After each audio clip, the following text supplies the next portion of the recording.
एक बार की बात है, भगवान शिव और माता पार्वती कैलाश पर्वत पर बैठे पृथ्वी पर हो रही घटनाओं को देख रहे थे। तभी माता पार्वती ने कहा, स्वामी क्यों न हम आज धरती पर चलें और वहाँ के लोगों का हाल जाने। महादेव मुस्कुराए और बोले, चलो देवी। दोनों दिव्य रूप धारण कर पृथ्वी पर एक गाँव में पहुँचे। वहाँ एक नदी के किनारे बहुत से बच्चे खेल रहे थे। सभी बच्चे पानी में उछल कूद कर रहे थे, लेकिन माता पार्वती की नजर एक बच्चे पर पड़ी जो दूर एक पत्थर पर बैठा हुआ बच्चों को खेलते हुए देख रहा था। उसकी आंखों में उदासी थी और वह एकदम शांत था। माता पार्वती ने महादेव से पूछा, यह बच्चा क्यों नहीं खेल रहा? इसे क्या समस्या है? महादेव ने उत्तर दिया, इस बच्चे का एक पैर टूटा हुआ है, इसी कारण यह नदी में खेलने नहीं जा सकता। माता पार्वती का हृदय करुणा से भर गया। उन्होंने महादेव से प्रार्थना की, हे स्वामी, कृपया इसका पैर ठीक कर दीजिए। ये बच्चा भी अन्य बच्चों की तरह खुशी से खेल सके, यही मेरी इच्छा है। महादेव ने माता पार्वती की बात मान ली और दिव्य शक्ति से पैर ठीक कर दिया। बच्चा खुशी से उछल पड़ा और नदी की ओर दौड़ गया। माता पार्वती संतुष्ट हो गईं और दोनों कैलाश लौट आए। अगले दिन माता पार्वती और महादेव फिर से उसी स्थान पर पहुंचे। उन्होंने देखा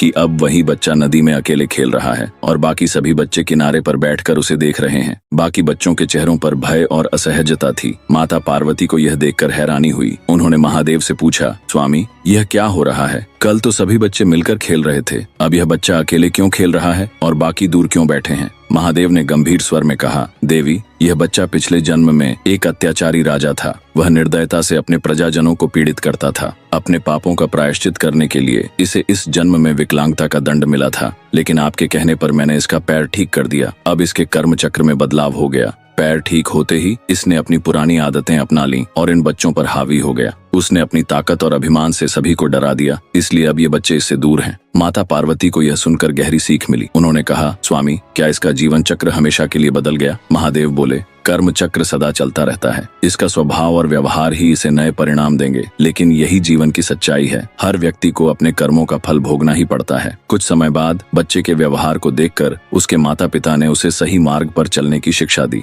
बच्चा धीरे धीरे अपनी गलतियों को समझने लगा और सभी बच्चों से माफी मांगकर उनके साथ खेलने लगा। सीख, कर्म का फल अटल है, लेकिन सही मार्गदर्शन और प्रयास से अपने कर्मों को सुधारा जा सकता है।